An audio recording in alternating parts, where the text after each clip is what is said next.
in your family voted essentially against your rights, or you're a woman, knowing that, this man was calling people the B word.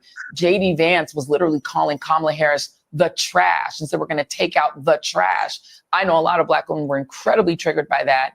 And if you then meet somebody and they voted for the people who called. First of all, even before she gets into that point, you are trying to be the president. It's a competition. Ain't nobody trying to give you nothing.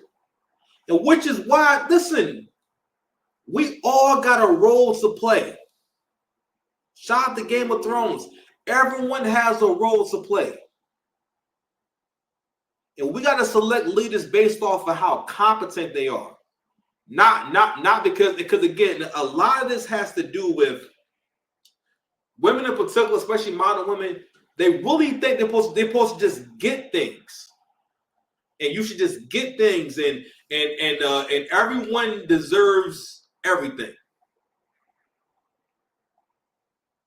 No, we gotta have levels, and we gotta recognize levels. The reason why y'all don't like to recognize levels is, mean burp. Sorry about that. The reason why y'all don't like to recognize levels and that there are levels is because the older I get, the further I get in my journey, I realize how much someone will not like you because of what you represent where they're not. And it's always, I follow the money, I follow the timeline, and I follow the work. What work did you do? Everyone gets scammed. Men can get scammed, sure. Men can get scammed, right? And men can be confused and fooled by things, right? But for the most part, what I'm always seeing is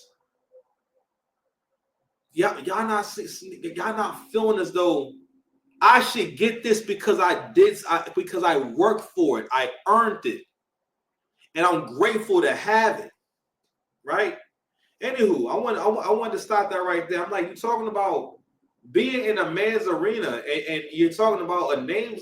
First of all, saying you're gonna take out the trash is not the same as calling someone trash. You see what I'm talking about? Like, you can't be on the world stage and first of all, if you think that she's fit for the job and think that she's strong and strong enough to lead the country, why would you even be worried about it? All right, man. I'm sorry, man. I'm gonna get off the subject, but I wanted to play this part when she talks about how the other lady talks about. First of all, this hairstyle that the light-skinned lady has, that is clearly a hairstyle that says, "Fam, I'm not here for you. I'm not trying to appeal to you. I'm here to say what I got to say. You already know she's about to wild out." Called you trash, or if you're Puerto Rican, someone voted that way, do you recommend, just from a psychological standpoint, being around them? We got the holidays coming up. So I love that you asked this question because, there is a push, I think just a societal norm that if somebody is your family, that they are entitled to your time. And this right here, this shit right here, this is an issue because you have someone using. So usually when people are being selfish or they're saying something that's bad, a lot of times it'll register you as bad because maybe they're being aggressive, they're getting loud, maybe they're insulting you, maybe they're using curse words, stuff like that, right? So it occurs to you more that, this person is being rude, or when someone insults you, you have more of an idea of, okay, so all right, so you have like ill will towards me, and I don't mean to rap.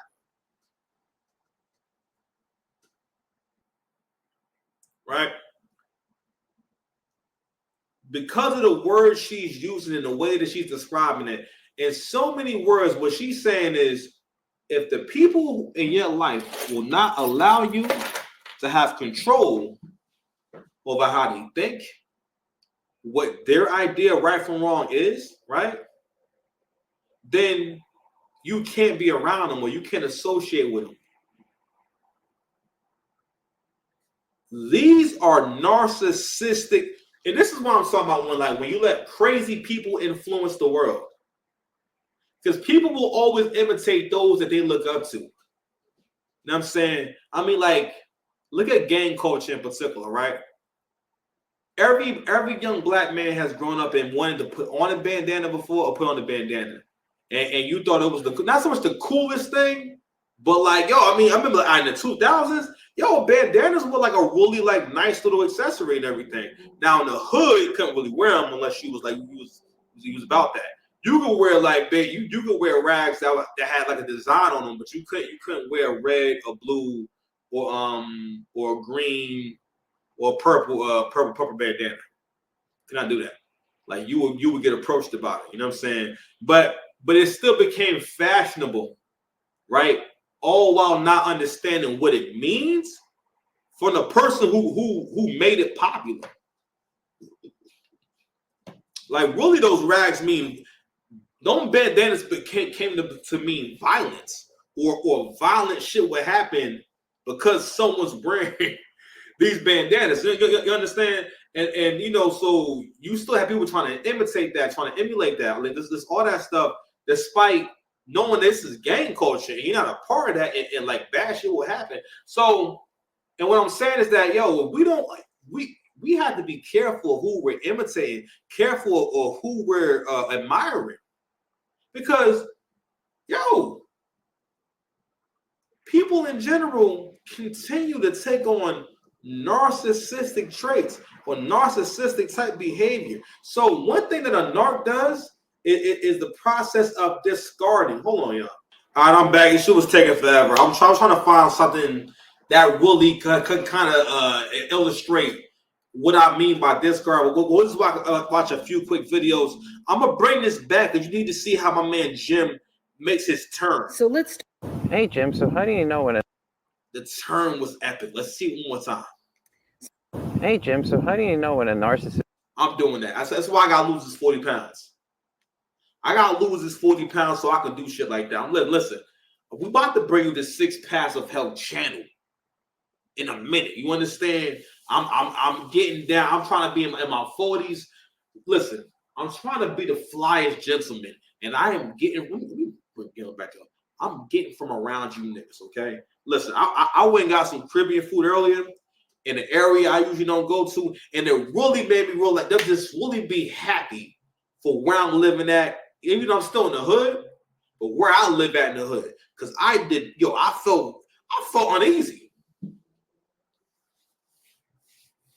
You know, uneasy. I'm going to I haven't been nervous walking towards my car in a minute.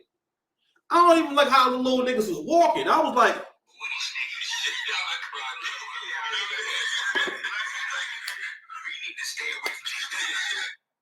you know what I'm saying? Like for real. I was like, I didn't like that.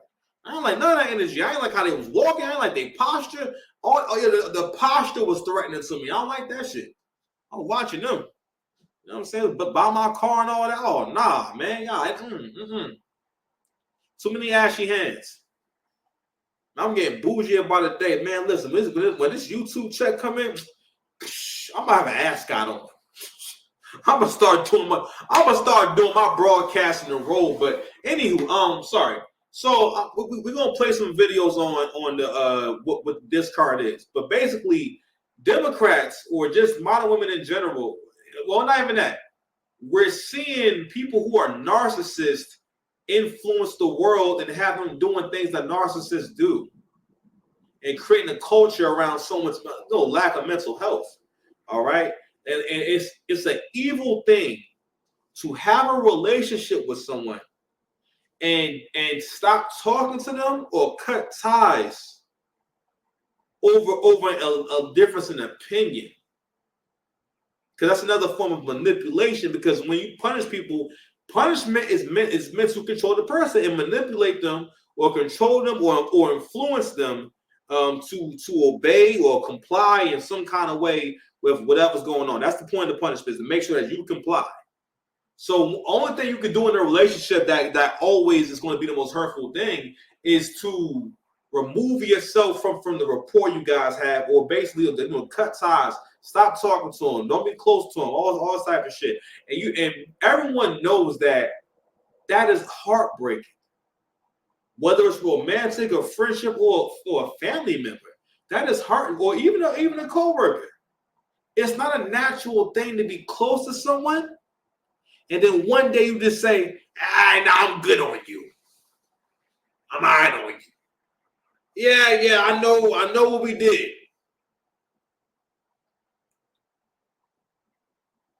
I know what went where. You know what I'm saying? It was a dance party. A dance party with Beyonce. Dance party with Beyonce. Dance party with Beyonce for the rest of 2024. That's where I'm at with it. That's where I want you to be at with it. That level of peace, that level of happiness. A dance party with Beyonce. Long and short of it, so many of us have a hard time with life because we don't know what good relationships are. That's why this channel was here.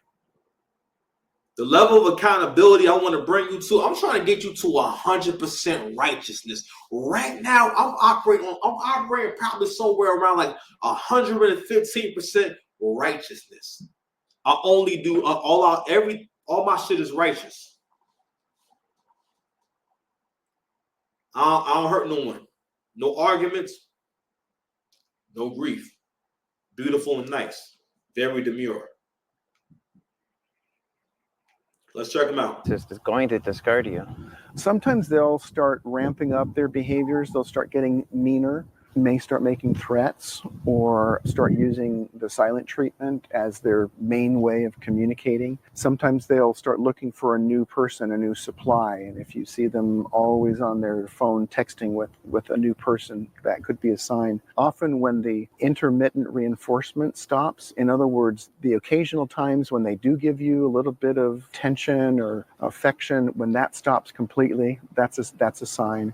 When they feel like you're no longer of use to them. It's sort of like when a cat who's caught a little bird, when the bird stops moving, the cat gets tired of it and moves on. It's that sort of thing. A lot of times a narcissist will discard you repeatedly. They'll discard and come back, discard and come back. I think if you're lucky enough to have a narcissist discard you, call their bluff. Don't let them back in. Just keep moving forward with your life.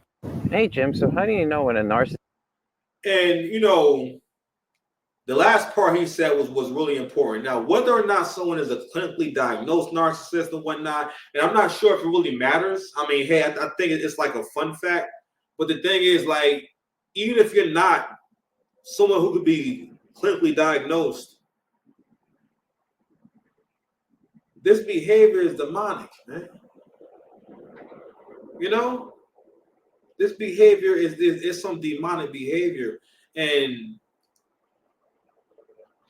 what people don't understand is that, listen, it's a natural thing for us to copy each other and kind of deal with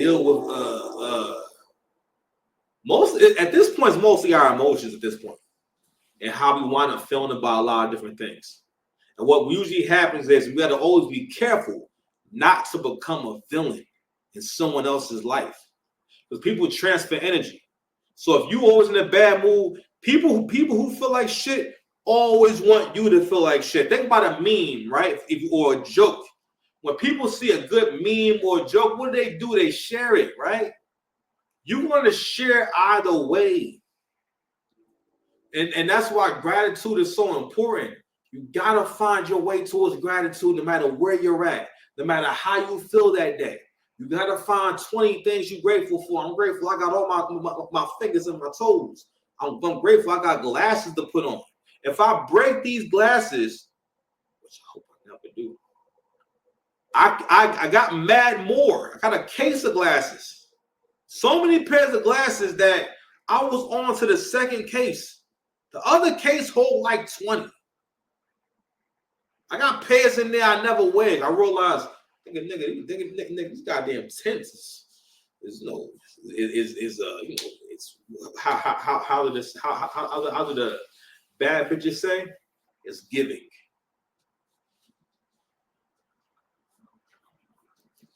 Anyway, zoned out there for a second. All right, I'm gonna play another one real quick. I'm not sure what the hell I was talking about, but anywho. They say being discarded by a narcissist is a blessing, but being discarded by a narcissist can be a harrowing experience. Here is why. You're hit with a ton of bricks when you realize that the love was never real and everything was a lie. You're left to deal with betrayal, abandonment, and confusion. Once discarded, you find yourself consumed with questions, desperately trying to understand what happened and why. This search for answers leads to obsessive thoughts and behaviors that keep you stuck. It gets worse before it gets better.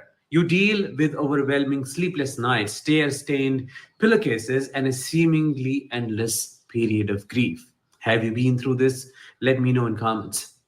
They say, Damn.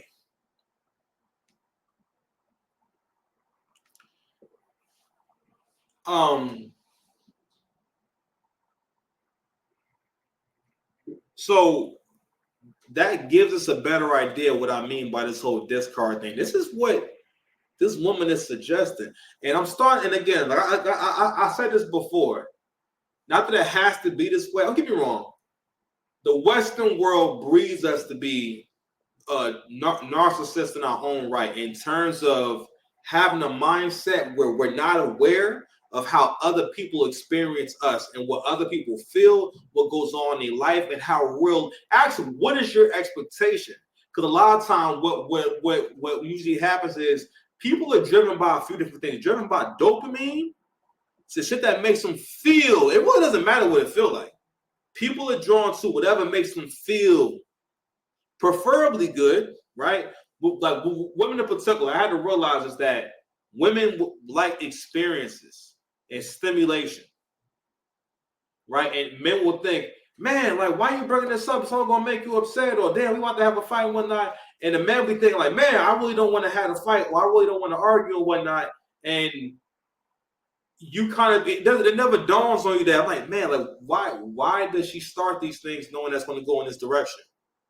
It doesn't dawn on you. You know, so it doesn't dawn on you because she's not thinking about that. It's not her job. It's keeping it stacked when she was a man. It's not really her job. You should have a certain amount of regulation. No, I'm not gonna say it's not her job. It's just one of those things where it's like, all right, well, it's going to happen to a certain degree, right? But anywho, all right. So so we've established what discard is, right? So the lady in the very confrontational hairdo, you know what I'm saying, is saying that basically, you know, you don't owe anyone anything. And I'm starting to notice this more and more, that one component of modern feminism and this behavior that I've seen a lot of women and what other women are trying to convince other women to do and to think like is that you don't owe anyone anything. You don't owe anyone everything. But that needs a lot more context. When it comes to family, the family can't stay together if the family don't even get together. That's why we don't have family reunions anymore. And like, you know, it's becoming more and more parents like, God damn, like do women really care about this shit? Do y'all realize that you're not gonna have a family? You're not really gonna have much of a bloodline if it's just you and a couple of kids. You know what I'm saying? It's not going to be much of a family unit then because if they're not married, it's supposed to be a collection of married couples. I talk about this kind of stuff because I hear, you know what be breaking my heart is when I hear old women talk about their dating life. And like, you know, I feel for them. I'm like, damn, bro, like, yo, you're done. Like you're done out here. Because no matter how much shit they talk, it always goes back around to, I'm not really seeing nobody right now anyway. And any woman that's moderately attractive. I mean, they're not unattractive or nothing like that. But it's just that, yo, real talk, a woman is just better off staying with just get a husband. If you want to have kids, just have a husband. If you don't have kids, all right, cool. But if you want to have kids, you have to ask me with your husband. And you gotta stay with him because those are his kids. If you bring them anywhere else, it's not. Even if they're not in danger, you're still going to find a way to see. You're going to be paranoid of danger because first of all, women don't have the best discernment when it comes to threat. Women are not able to pick up on when something is actually a threat, i.e., the men that women choose to have kids with. All the worst niggas in jail on Love at the Lockup, almost all them ninjas that's in jail got kids. If they can have them. All got children. Plenty of niggas that ride the bus every single day that got a couple of kids. They ain't stopping nothing. Right? But again, it is so important for men to have a positive feminine influence in their life, so they know what a woman should be expecting from them. They know, first of all, one of the most important things. They're like, how can someone really be a true benefit when they don't really know what benefits them? You want to be around someone who really truly understands what positive things benefit them. For example, I